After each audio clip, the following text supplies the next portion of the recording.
Thank you, Matt.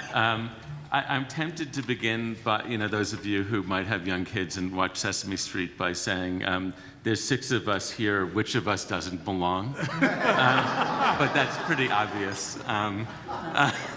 So I am very privileged to be moderating a panel with 5 Wyoming lawyers, and including a retired judge, Judge Guthrie. And right away, you could see that practice in criminal law in Wyoming is different from in some of the places where we practice, because we didn't have to put the judge in between the prosecutors and the defense lawyers. Leave my judge alone. So we're going to talk about ethics, issues of professional conduct that lawyers encounter in the course of their work in criminal practice, and what kind of guidance do the standards give. I feel like Rory Little in the last panel threw down the gauntlet because he described the standards as general enough to be useful, specific enough to lead you to answers. So we'll see if they're useful and lead us to answers, or in general, how do lawyers look for answers? Where do they look for answers? There's, as the 2 or 3 of us in the room who actually teach professional responsibility know, there's just lots of sources of stuff that may or may not be useful guidance. There's law, there's rules of professional conduct, there's the ABA standards, there's what the Supreme Court referred to as the lore of the profession. I don't know what that means, really, the oral tradition, I guess, of the bar. There's your own experience and professional judgment. And so as we talk about some hypotheticals, and I have 4 of them, one of the questions I would ask the panelists is not only, what do you think the answer is, which is probably the less interesting question, but where do you go to look? How do you go about thinking about it? To the extent it's a hard question in your own thought process, where do you go for guidance, both if it's your own issue, if it's a lawyer on the opposite side's issue, and you're trying to evaluate whether they did a good job or not, if you're the judge and the issue comes before you and it's contested. So the first 2 hypotheticals, one for the defense and one for the prosecutor, deal with issues of candor. To some degree, they refer back to the prosecution defense function standards. In general, the prosecution defense function standards, where they can be, have a certain parallelism. There's not generally a presumption that the standards are different for prosecution defense lawyers, but here's an area where they are, and we'll get into that. I don't know that people here have the hypotheticals, so I guess I'll just read it and then I'll let you guys talk. I was on the phone the other day and I couldn't get a word in edgewise, and I'm hoping the same thing is true this afternoon. So here, the first issue involves a defense attorney. It's a bench trial. The client is charged with driving with a revoked driver's license. The defendant admits that his driver's license had been revoked. The issue is whether to treat this as a felony or a misdemeanor, and that turns on the number or nature of the criminal convictions. And there's a real disagreement about whether this is a felony or a misdemeanor. And so the trial judge says, well, this is a really close question, and I kind of lean toward misdemeanor. I'm not really sure, but why don't we do this? I'll enter a judgment of conviction on the misdemeanor, and then if you guys want, you can appeal and let the appellate court resolve it. There's a problem there that doesn't occur to the judge. There's a problem there that doesn't occur to the prosecutor, but it does occur to the defense attorney.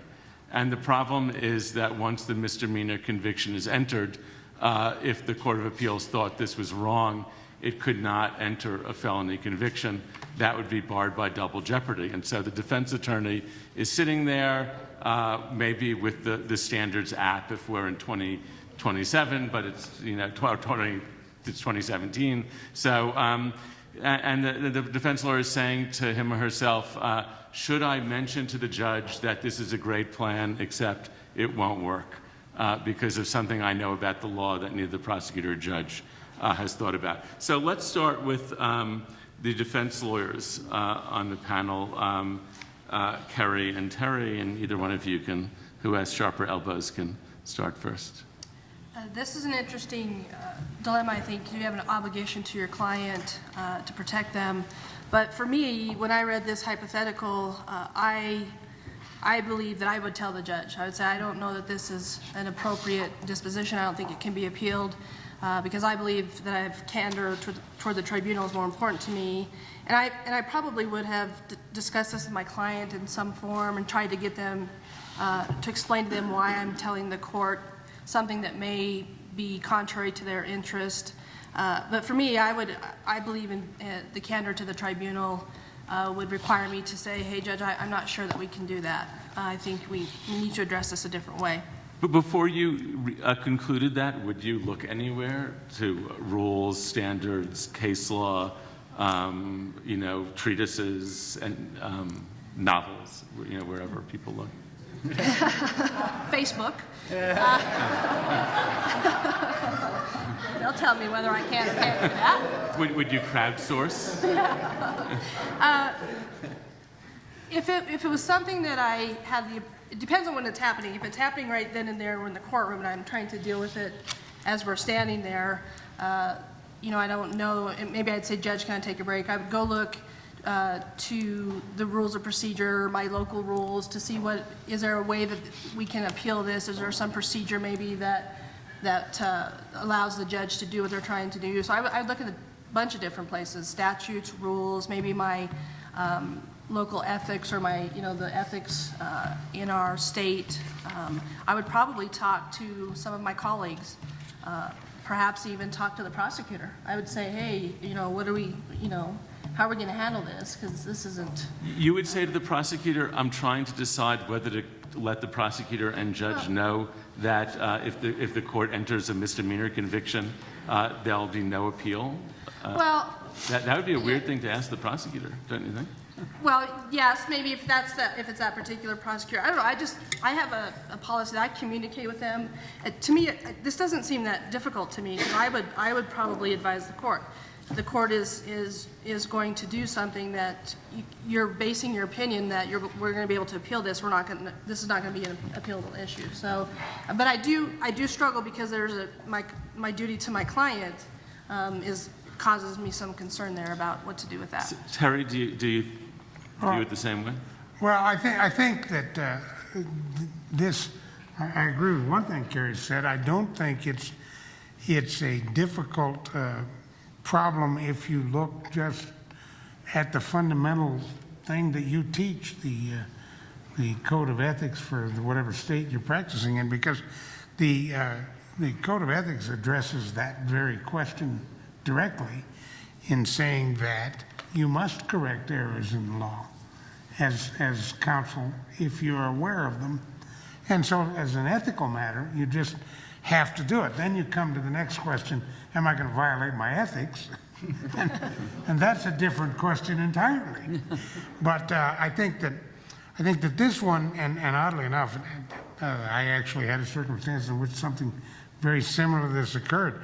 I think you have a duty A under the ethical code to advise the court. You don't have to say it real loud. You could suggest that it might not be appropriate, Your Honor. On the other hand, I think you have to tell them. And I think that that's covered both by the canons of ethics and the standards address it directly as well. Where in the standards do you see Well, try 4-1.2F and G. Okay. Which I think if we go look at them, say something silly like... I don't have the app, so... No, well, you get it until the bar will pay for it. The F suggests that you cannot intentionally misrepresent to the court what the law is. And if you know that the law is that the prosecution can't appeal, that borders on intentional. Well, I forgot that it's against the law to rob banks. What if you're just silent, though? I mean, nobody has talked about whether this is appealable other than the judge. The judge hasn't asked you your view on whether she can enter a misdemeanor conviction and then the prosecutor can appeal. Do you think it's a misrepresentation to just sit there silently? Yes, I do.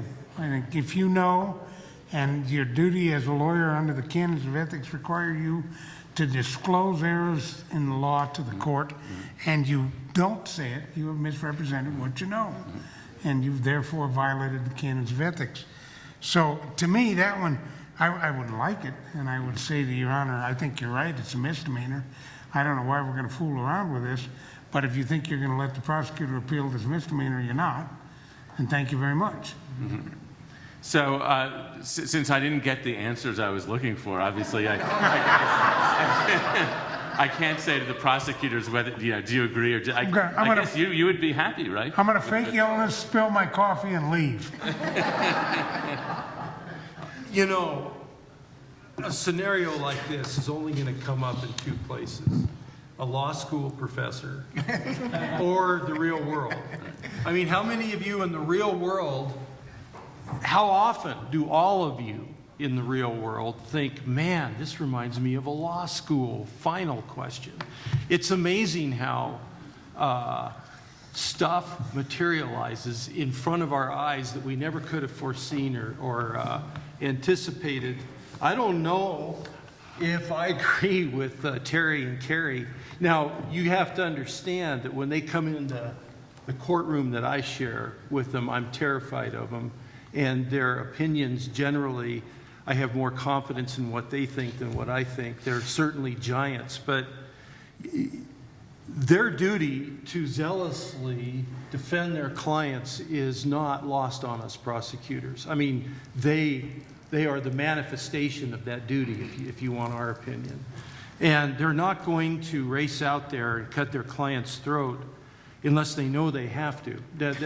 You know, this is like a three-legged stool here, and I'm just talking about one of those three legs because there's a couple of opposing legs. One of them is just that in Wyoming, when a lawyer obviously, intentionally misrepresents anything to any judge in the state, it is over. They talk like siblings. They have the tightest listserv, and they race out of court, and they hit their brothers and sisters all day, every day. So if you make a mistake in a courtroom in Wyoming, your judges back home know about it, and every other judge in the state knows about it. I would never ask them to put themselves in a position where it appeared to the judge subsequently or contemporaneously that they maybe had been holding back on the judge. You can't afford to do that in Wyoming. Everybody knows that. And I imagine to one degree or another that's true in all of your jurisdictions. But when you look at the zealous duty to represent and the fact that this is not a defense misrepresentation, you haven't even opened your mouth. The judge has said, why don't we go with the misdemeanor? The state can appeal, and if they win, justice can be done and they can have the felony. That's the court's misapprehension of the law. And frankly, I don't think that it's the defense lawyer's duty to say, Judge, the prosecutor must have been asleep, so I have to tell you this instead. First of all, the prosecutor probably can't appeal. And secondly, if the prosecutor could appeal, it's going to be double jeopardy and it's going to apply to the future, but this client's going to keep the misdemeanor. I'm just not comfortable with that. And Terry said it, you know, you got to be candid with the judge, but you don't want to be accused of not zealously representing your client. So I'm glad that I don't have to be put in that situation. I'm not sure if I would cut my client's throat with such a great potential resolution, but I certainly wouldn't feel like the defense lawyer was at fault for that result. I would want to go hide if I were the prosecutor and that happened on my watch. But I wouldn't blame the defense lawyer. Judge Guthrie, would you blame the defense lawyer? First, I want to ask Steve something. Have you ever been a defense attorney? 28 years ago. Oh, okay. Sure. Well, okay, maybe things have, I thought it was a really easy answer, and all three of the attorneys touched on it, or agreed, that, yes, the defense attorney must do that. And then was it the small state we live in, there are only 23 district court judges, like Superior Court judges. Judge Marcus, I think that we would be called Superior Court judges in New York. But anyway, there are only 23 of us in the state, and if Mackie here tries to pull the wool over my eyes, the other 22 are going to know about it before noon. And so, and I think ethically, it's an ethical question that the defense attorney knew that the judge didn't know what in the hell was going on, which is true lots of times. And so we do need help. So to me, listening to this conversation, the professional culture of the state of Wyoming is more compelling than ABA standards or any other sources of guidance. Oh, come on now. Because the relevant standard says, in light of criminal defense counsel's constitutionally recognized role in the criminal process, defense counsel's duty of candor may be tempered by competing ethical and constitutional obligations, which could include things like your duty of confidentiality, your obligation of effective representation, and zealous advocacy, so that when your client turns to you and says, why the hell did you tell the judge that? I was about to get a misdemeanor. You don't have to say, because the ABA standard said so. The ABA standard doesn't say so, and yet the fact that you're practicing in a small local culture where you know the judge and you're going to appear before the judge over and over again, if that judge feels bamboozled, that's going to redound to the detriment of the next 40 years worth of clients. That may be a more compelling reason to disclose, to me at least, than any standard rule or case law. I took this hypothetical from a case where the defense lawyer in a small community made disclosure. Later, the defendant argued ineffective assistance of counsel, and the appellate court said it's not ineffective assistance. But I would ask folks in this room, how many of you would not disclose this information? Bruce, it's Yeah. important to note that standard you read is new in 2015. Yes, That's not in the old version, but the one that... the new improved version. Yeah. So, Well, no wonder you've been withholding. What are you, a prosecutor? We're just trying to take care of you, Terry. well, I do know, so, having done 30 years of CLEs, I know that what people say on these panels isn't necessarily what they do in real life. But we'll pretend.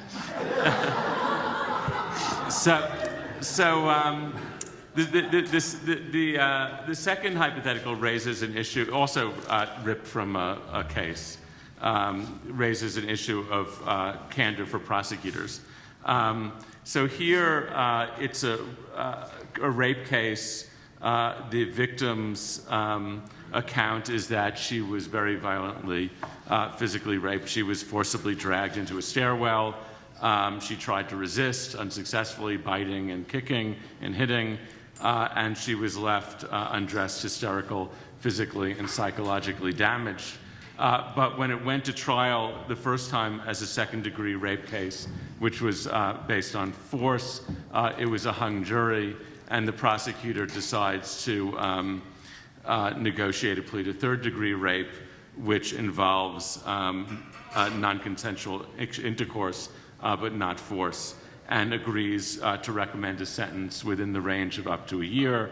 And at sentencing, the prosecutor knows that unless somebody discloses to the judge is not going to know the background, the factual allegations.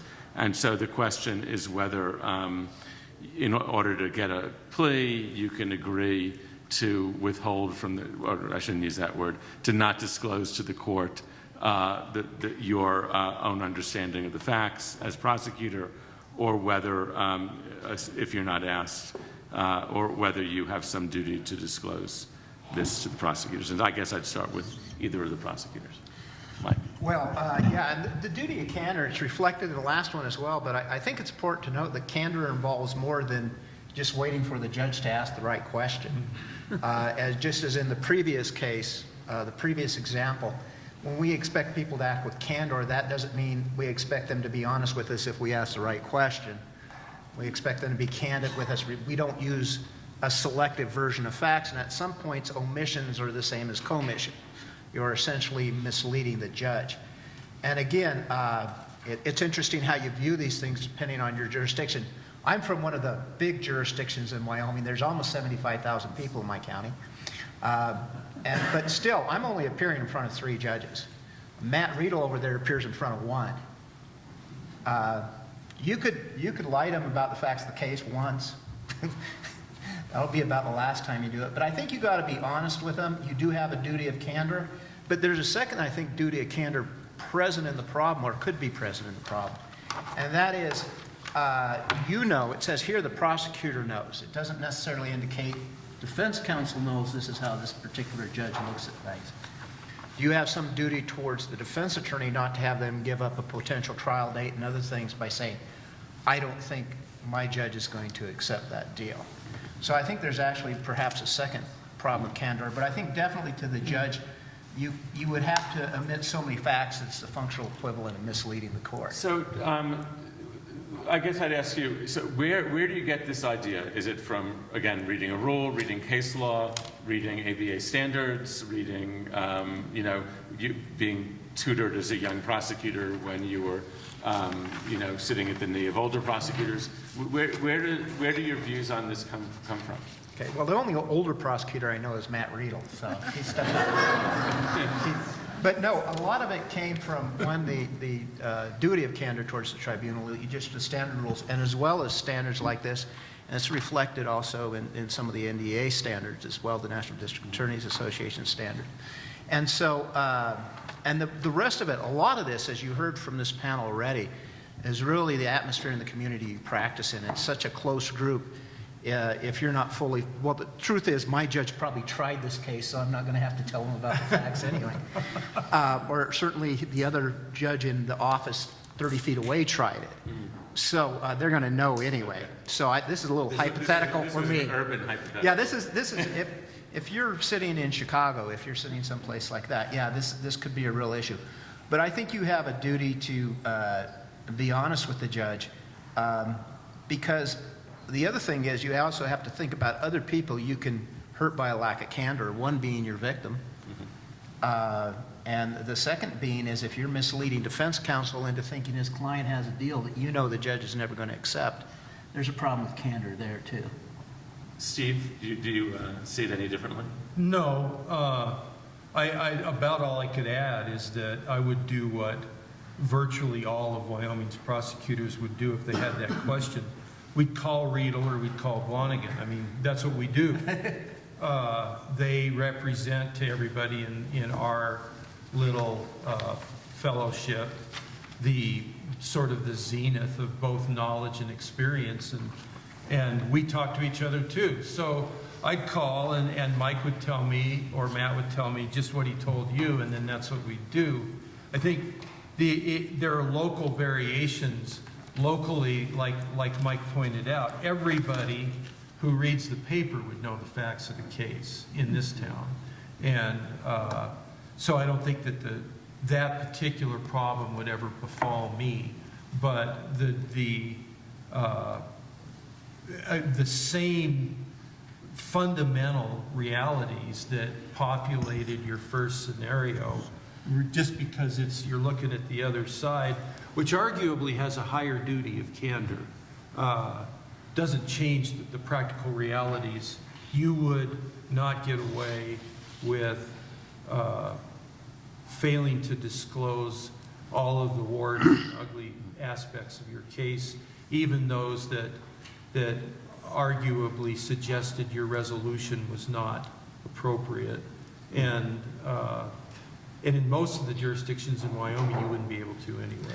So you, in Wyoming, you would not negotiate a guilty plea where you agree you won't mention how many kilos or, how much money, or that there was a weapon involved, or some material fact that might lead to a higher sentence. Well, kilos maybe. No, I say that because, there's this misperception out there that judges are supposed to know everything. Judges are not supposed to know everything. They're supposed to know what the rules of evidence in the case law say they're supposed to know. Kilos is probably a 404B issue. If that hasn't been ironed out, it's not going to come in, and it shouldn't come in. And if it did, you could be remanded for a new sentencing when the Supreme Court got their talons into the case. So, your duty is your duty to make sure that they know what they're supposed to know. Arguably, you have a duty to make sure that they don't know what they're not supposed to know. And so there I would say, yeah, I might disagree, but otherwise, nobody in Wyoming is going to hold back information from a judge. So I'm happy to hear from the defense lawyers. Or There's a little different wrinkle at work here, fortunately. Two things. One, the case was tried and it was a hung jury. So clearly, reasonable people, or at least the one juror I got, could agree that the facts might not be exactly as the prosecutor thought they would be at his trial. That's the first thing. So the judge has to look at it and say, well, the jury didn't buy all of the facts that you might want me to consider at sentencing. But there's a second and perhaps even more important thing at work, and that is in any case like this, and I'm assuming that this would be a standard prosecution, there's a probation officer out there who did a pre-sentence investigation report that contains the victim statements, the defendant's statements, witness statements, other factual data. So the court has at its disposal a complete set of facts. So now we've reached an agreement, me and these two gentlemen working as a team against me. And we've agreed that my client is going to plead guilty to a lesser offense for a couple of reasons. One, my client can no longer withstand the burden of trial and the public approbation that goes with it. And two, the government can't afford to fight me anymore. So we're going to try to dispose of this case in a way in which we will bring justice to the defendant and for the victims. And we've done that by agreeing to a lesser included offense. So I think that the prosecution has a perfect out here in saying, Your Honor, we've seen the facts of trial, we see the facts in the pre-sentence investigation, but we've got a policy consideration here of whether or not we're going to take this case to trial again, have the same fight, perhaps have the same outcome, and not get a judicial result that is going to give some justice to both sides. So I don't think that I need to go any further than to say that we believe that this lesser plea is an appropriate one under the circumstances of this case. That doesn't make them liars. It just means that they're being honest with the court and saying, I don't know if we get a conviction. I don't know if all of these facts are true. The jury didn't think they were and didn't agree on it. So let's us take care of it in this courtroom under the rules of law. So let me ask people in the room, the basic question, let's assume the basic question is, does the prosecutor have an obligation as a matter of candor to disclose facts that the prosecutor believes would be relevant to sentencing that may not have otherwise been presented to the court in the pre-sentence report or by the defense because it's a guilty plea and for whatever reason this hasn't come out? How many of you think to the judge? How many of you think that you have to disclose to the judge? And how many of you think you don't? And how many of you are agnostic? This is what this ABA standard on the prosecution function says about candor. In light of the prosecutor's public responsibilities, broad authority, and discretion, the prosecutor has a heightened duty of candor to the courts and in fulfilling other professional obligations. So if you had a question about that, I guess the question I would ask is, does knowing that you have a heightened duty of candor resolve the question? Or do you still need greater particularity in, but calling Matt Riedel or wherever you go for your guidance? Judge, what do you think? Well, I was telling Terry that he changed my mind, and he said it's not the first time.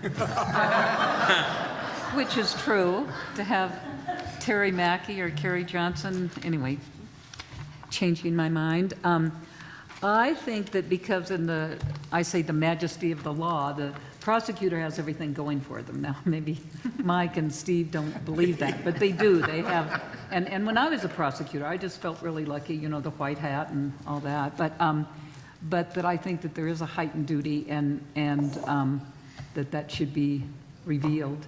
And then, of course, I would reject the plea agreement. But, no. Or I wouldn't take the prosecutor's recommendation.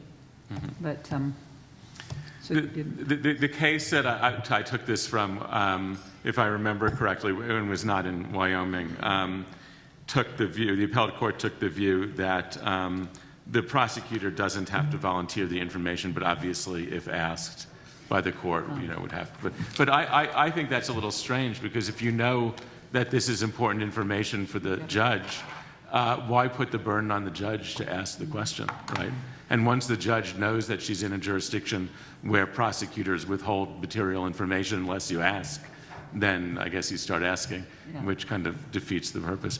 But Hidden from me today. so those are the two candor questions. Let me pause before I move to the other hypotheticals and just invite you all to ask anything or comment.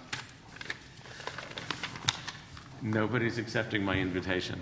Not even Rory is ready to defend the hypos are good. The standards. Yeah, it's 5:30 on the East Coast. What do you expect from me? Okay. So the next one, which also implicates a prosecution function standard, deals with handling physical evidence. And I think, from my experience at the very tail end of the process that Rory was involved in for 9 years, that this was one of the harder questions. And it was one where the standard changed from the third edition to the fourth edition. And this is actually not really this is kind of loosely based on a case, but this is not really lifted from a real case. So it's a fantasy of an academic. So here's the scenario. The defendant is a fashion photographer who has been charged with creating and possessing child pornography. And the defendant photographer has a pretty colorable argument that the photographs of children that were taken from his studio by the police based on a tip are not really child pornography at all, because they're not lewd and lascivious. They are artistic expression protected by the First Amendment, and that's going to be his defense at trial.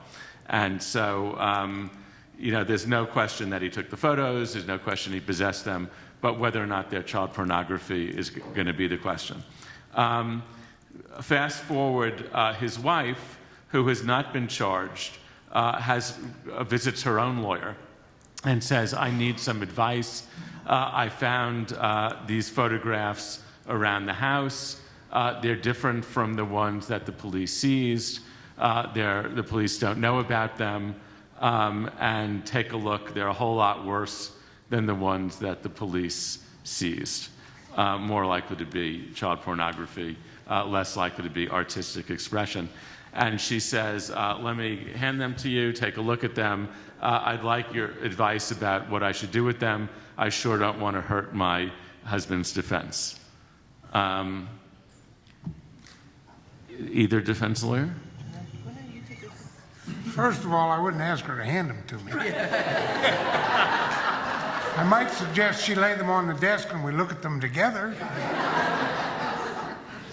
Because I think that the question here in this hypothetical is what should the wife's lawyer advise and do? And I think the wife's lawyer has a duty to advise her of the significance of the documents that she has in her possession, what they might mean in terms of both her own criminal responsibility, the criminal responsibility of her husband, and her duty to disclose either of those two things.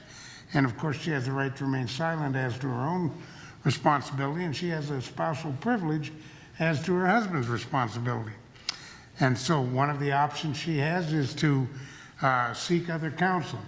And I might even advise her that she might want to talk to other lawyers. I'm going to tell her what I think, but other lawyers might disagree with me, and she might want to talk to them. The other thing I'm going to tell her is that it's up to her to determine whether or not she believes they fit the category, and I would describe for her the category of documents that are prohibited and become contraband. And then if she believes they are, that she then has to make the determination as to whether or not she's going to rat out her old man, or she's going to exercise her spousal privilege. And Divorce. or get a divorce. But once she gets a divorce, the privilege is gone. Why would you screw with the privilege? That having been said, those are her options are to turn him in or not turn him in, and you can discuss with her and answer all of her questions regarding those options, and any questions she might have about what will that do to his defense, what will that do to my criminal exposure, and you should answer candidly all of those questions, and then tell her that the decision is hers. Please pick up her documents off the desk, put them back in the file, and make another appointment in 2 weeks to tell you what she did. What if she asks you, can I throw them away?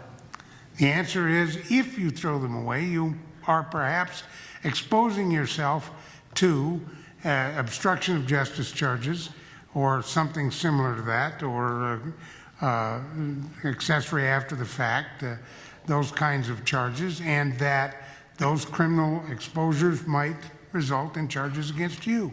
So I leave it to you to decide what to do with them, but I wouldn't recommend throwing them away unless you want to be charged with a criminal charge.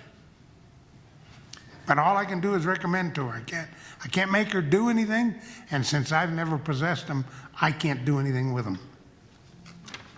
So, Carrie, let's suppose that you're representing the husband, and he comes to you and he says, "My wife is making me bring these to you. She got really Then you get the divorce. Hey, your client is not coming.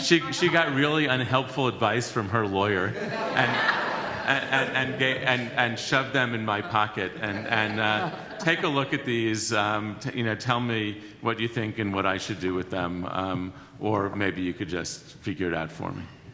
Well, I don't take anything from my client. I don't take any evidence.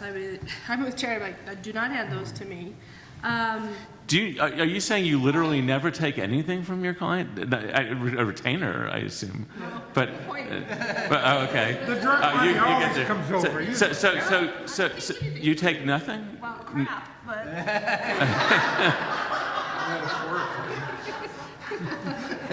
Okay. that's about all I get from him. But so the wife is coming. Is my client and me in my office, and he's saying, "Hey, my wife went," or is he brought his wife with him? You could take it either way. Well, if he comes in alone and says, "My wife has seen a lawyer and she wants these documents," I would say, "I don't want those, and those are incriminatory to you, and you have a privilege, and she doesn't have to disclose the documents." The other thing in this hypothetical is the police have already been in there and searched his house and seized that evidence, so they've had their chance to get that particular evidence. And the other thing that we had when we were talking on our conference call is, are they contraband or aren't they contraband? Because it seems to be unclear. And if they're not, if you don't know if they're contraband or not contraband, I don't know that you're violating any obligations when you say you can get rid of those if I deem they're not contraband. I mean, there's so many unknowns there, but I certainly would not take any evidence from my client. But would you look at the photos to help him determine whether it's contraband or not? Right, what Terry said, you could set them there on my desk, and, I mean, yeah, I think you have to look at them, but as far as me handling physical evidence, I would not handle physical evidence. So if you look at them and you're slightly horrified, and he says, well, I could tell from the look on your face, you don't think this is artistic expression. What should I do with this? What do you say? Do you take out your standards? Is there any point in this whole exercise where you go to your bookshelf and take out the standards? Yeah, I think you start looking, we've had situations where murder weapons or things like that, the discussion has been, if the police didn't find it and somebody else found it, what do we do with that? And we go to our ABA guidelines, we've looked at those, but we also go to the WAMI rules or our professional ethics and look to those places and see if we can find the answer in there. And it just kind of depends, I suppose, when he comes to me and says that. If I looked at him and I didn't think that they fit contraband, I would say you can get rid of those. If they did, I would say take them and, let your wife keep them or whatever, and we'll deal with it if the police come back and find it. I don't think the standards help at all with this. Why not? And I would just advise to go talk to Terry. I couldn't see the standard. This standard is really long. You don't think it helps at all? Well, There is some nebulousness here about whether it is contraband or not. it didn't help me. And that Did it help? makes the standards concomitantly nebulous too. If you made it clear this is clearly child pornography, the standards might speak a little more loudly. But I agree with the defense lawyers. I would not let my client put that turd in my pocket. So, just as a matter of curiosity, if you thought beyond any doubt that this was child pornography, why would the standards be helpful there? Then what would the answer be? You have a duty to make sure that that's not destroyed. No. And how do you fulfill that duty as a defense lawyer? Probably counsel your client to turn it in. Okay. I think there is one thing the standards do help, and they clearly say what both counsel have said here, which is do not take possession of it. That is pointed out, I believe, in the standards. Well, I don't know if it's quite that strong. Not quite that strong, but it does indicate you shouldn't take possession of it. It says, this is D of 4-4.7 for those in the studio audience who are following along. Defense counsel should not take possession of such physical evidence, meaning physical evidence with incriminating implications, and should advise the client not to give such evidence to defense counsel, except in circumstances in which defense counsel may lawfully take possession of the evidence. And so everything turns on the law. And in fact, in this standard, really everything turns on the law. You're supposed to counsel the client about the law.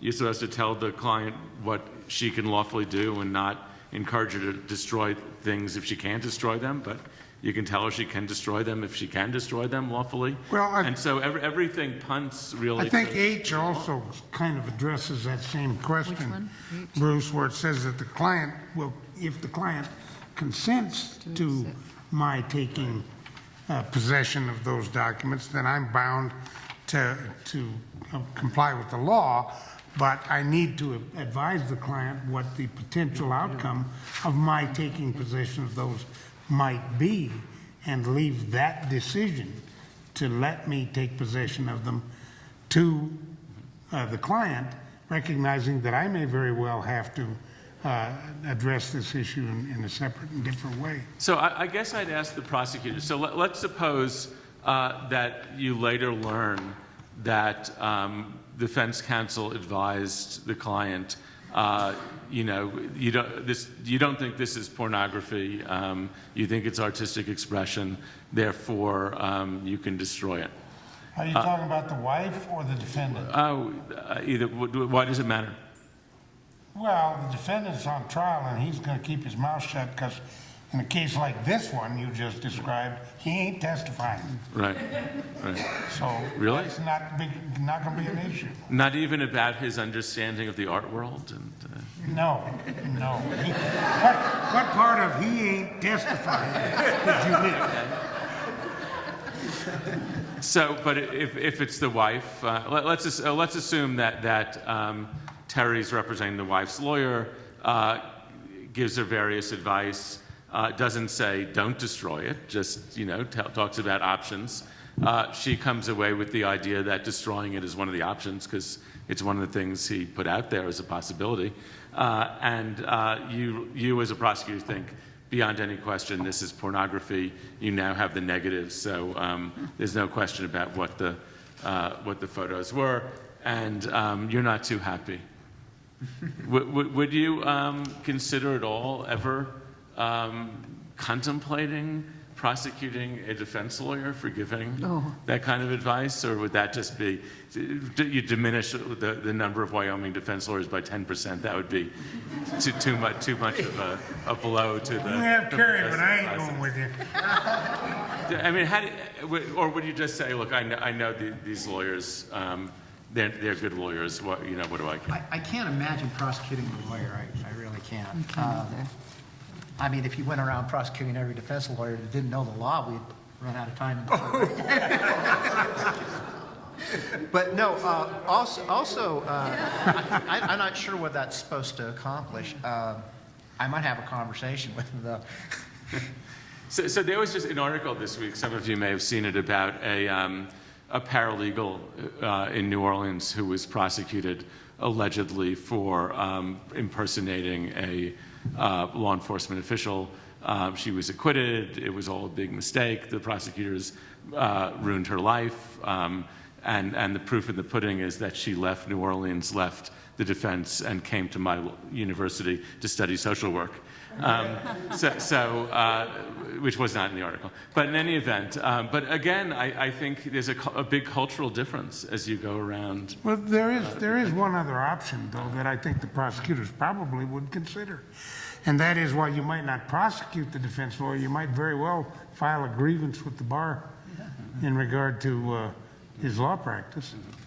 That's a wholly different and confidential matter. I think it's going to have to be a pretty clear situation, though, having gone down this road on something not quite like this before with the bar. They certainly have no desire to receive a complaint from a prosecutor, period, about another attorney. So, unless it's pretty much a smoking gun. And Well, the thing about this, the evidence has been destroyed. I don't think you have negatives on anything anymore, though. You're kind of dating yourself. At best, what you have is a debate over a judgment call, it seems to me, in this situation, at least as it Probably, sits right now. yes. So do you think that on ethics issues in this state, people have a lot more leeway to rely on their own good judgment and experience because people give them the benefit of the doubt and sort of trust them? Or am I reading too much into this, I think that's this true. kumbaya conversation? We have something that maybe a lot of other jurisdictions don't, and that's a hotline to call bar counsel. And that happens a lot, and it's happening more frequently. A lawyer has an ethical concern under the Wyoming rules of professional responsibility. They may or may not have already looked at ancillary authority like the ABA rules, but they can call bar counsel and say, look, here's the deal. What do I do? And bar counsel strongly encourages that. Call before you get in trouble, not after. So I think that we used to believe that if you're a good person and you have a strong moral compass and a strong sense of right and wrong, you can use that to guide you through these dangerous waters. I'm not convinced that that's the case anymore. And I think that a wise lawyer is afraid of his or her own shadow now. And having the capacity to contact bar counsel is a two-edged sword, because if you didn't, that can work against you too. So it's probably our first resort in the new Wyoming. So please join me in thanking our panel.